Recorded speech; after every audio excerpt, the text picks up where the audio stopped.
Good afternoon to you today. My name is Sanjanish and welcome to my podcast channel.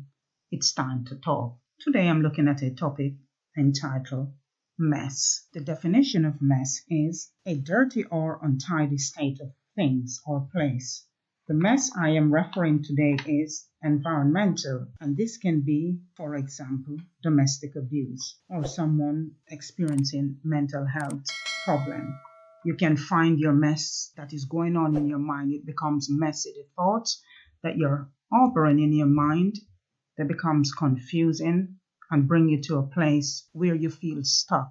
So hopefully today in this podcast, someone will gain some knowledge, or an insight of how to move forward to get out of that messy situation that they're experiencing. I was listening to a television evangelist or a speaker, a renowned pastor in the United States, and he was making reference to goal. And the goal is a desired result. It's a strategy. It's a desired result plus a plan of action. Many times we want to get to a certain place in our lives, but we are not setting goals. We're not having objectives to what we want to do, where we want to go, and what we want to achieve. So in order to achieve your goal, you have to set a realistic goal. And you need less goal and more action plan. Setting goals without setting or having an action plan, it's a waste of time. So in order to change, time to change, a lot of times we find it difficult to embrace change. Human beings don't like changes. It make you feel uncomfortable. It take you out of your comfort zone. You have to do things different. You may adjust. You may have to go to a different location. You may have to walk away from certain lifestyles, certain company in order to achieve a specific goal. And as I said, I'm dealing with mess. Sometimes we can find ourselves into some relationships that are messy. We have to set goals, look at what is realistic and how we're going to get out of those messy situations. When people have enough of their issues, they reach a stage when they tell themselves it's time to change. And you have to make that decision within yourself. Nobody can make that decision for you. Nobody can pick you up and say, come, it's time to change, it's time to move. You have to come to that psychological place within your mind. It starts from within your mind, then it transfers to your action, and you begin to, move towards what your heart desires. And I'm going to look at 5 acronyms that I've looked at in order to help one to achieve a specific goal. And it's the word SMART, SMART, which stands for specific. You have to be specific. Ensure you have a specific reason why you want to get out of your mess. A lot of time people, find a lot of excuse. Oh, I don't have enough money. Oh, I don't have enough friends to help me.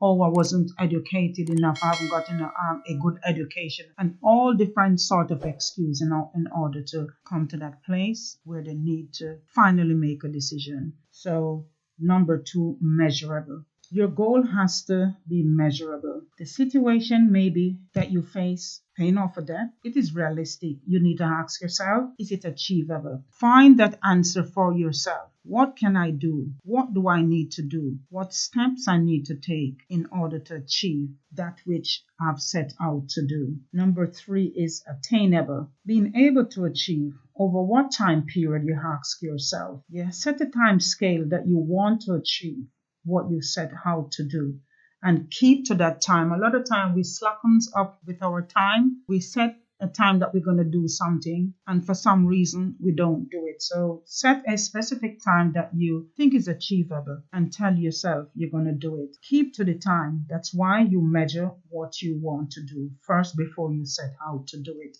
Relevant. Ensure that what you want to achieve is relevant, that it's appropriate, it's applicable, relatable to the current situation, and time bound, requiring completing. What time do you set that you're going to require that goal that you're, thriving for? Is it achievable? Be specific, set deadlines. A lot of time we procrastinate. When we procrastinate, it causes us to experience setback. Setback can experience delay, cause you to delay, not getting to a specific place at a specific time because you're procrastinating, wondering, is it the right time? Should I do? Should I not? Should I move? Should I not move?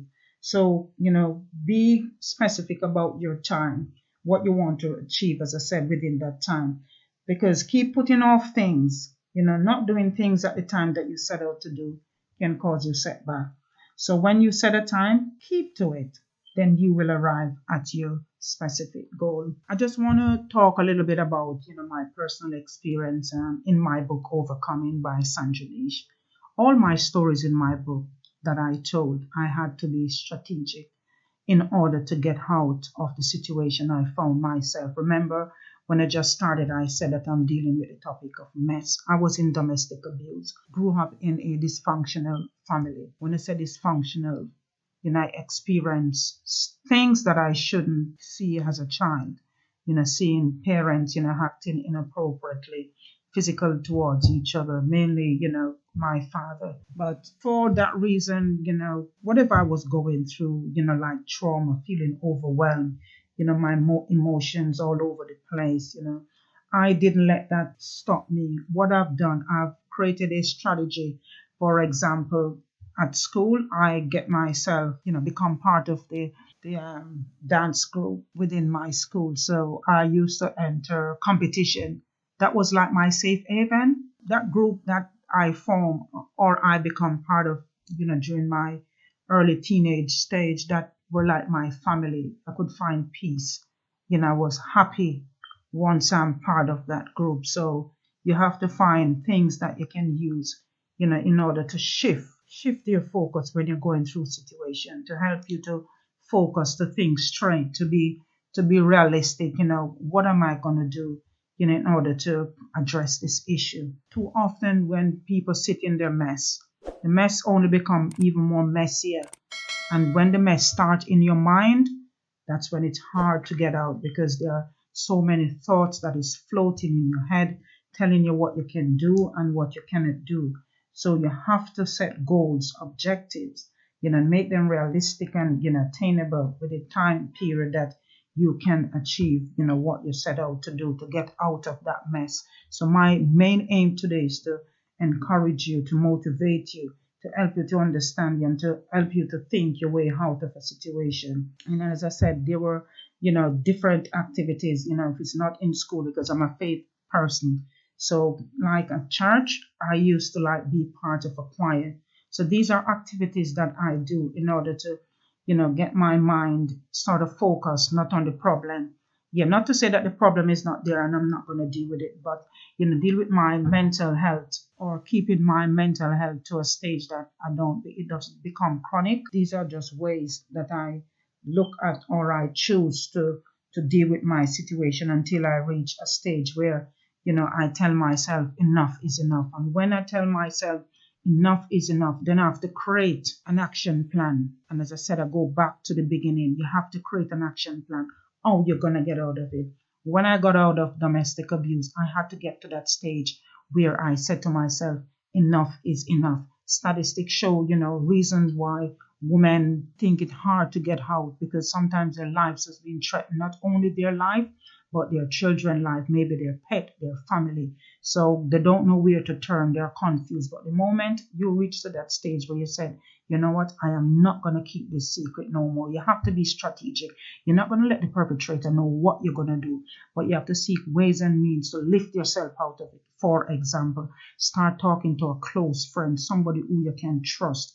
You may find an organization that you can talk to. Start talking to people. That's an action plan that, you're creating for yourself to tell yourself that, yes, I want to get out of it. So by starting talking to people, find people who are confident, you talk to, and then from there they can start to signpost you how to get help. So that's one way, or two or three ways, of which I've just mentioned, that you can seek in order to pick yourself out of that mess, because it's not beneficial to you when you're in a messy situation. You can't think straight. Yeah, your emotions are all over the place. Your mental health becomes under attack. It starts to affect your entire being, the life that you live in. It's not fair for you. It's become debilitating. So look at your circumstances. Try other means of how you're going to get out of that situation. Look at it from a realistic perspective. Start to talk to people about it. But as I said, you have to come to that stage where you tell yourself, enough is enough, and I'm not going to stay in it no longer. I want to change. If you don't want to change, nobody can, come to you and force you to embrace change or accept change. You have to get to that place where you tell yourself, enough is enough. When I choose to get out of my mess, I had to come up with a plan. When I started to put my plan together, I didn't know how it was going to turn out. And as I said, I talk in my book that I started to talk to God. A lot of people don't believe in God or this God thing. God is real. But you won't know if God is real until you find yourself in that situation when your back is against the wall. Who you're going to turn to? Sometimes you don't have anybody else to turn to. So you have to cry out to this God that you hear people talk about. When I became pregnant at an early stage of my life, 21 years old, I was still young. To be honest, I should be at university pursuing my goal, but I didn't, have family who can encourage me, signpost me to where to go. So everything that I do in life is like trial and error. I falter, I fail, I messed up. But you know what? Your messages can come out of your mess. So don't give up on yourself. Your mess is not the end of your life. Pick up yourself, brush yourself off, and as I said, strategize, and you will get out of your mess. When I prayed that night, I call out to a God that I hear people talk about. I never have that personal encounter with him until that night. I said, God, if you're real, come to me. Help me. Help me out of my situation. I was confused as a young girl, didn't know where to turn. But when I cried out to God, David said that in the Bible that he cried out to God, he hears and he answered him. I'm just trying to help somebody to get to a place in their life where they can pick themselves out of the mess. If they can't do it by themselves, start to talk to the Heavenly Father. He's real. You may not know until you try. So dig deep within yourself. Talk to God.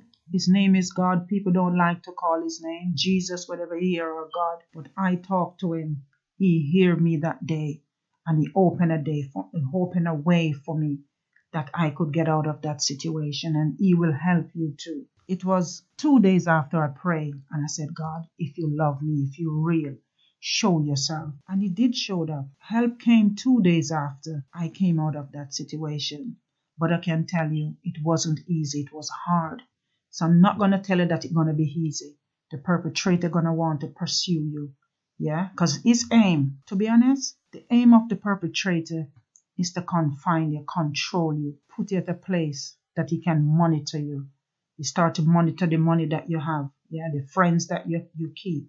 You start to pull you away from your family, telling you he's the only one that loves you, and everywhere you turn, he monitors you. So guess what? Those are tips to identify when you're in a messy situation. If you can let the person know what they're doing to you and they're willing to change, fine. But if they're not willing to change, it's time for you to get up. Rise up out of that mess. Catch you soon for part 2. Sanju Niche. You can visit my website www.nichecreation.co.uk. Thank you. Bye-bye.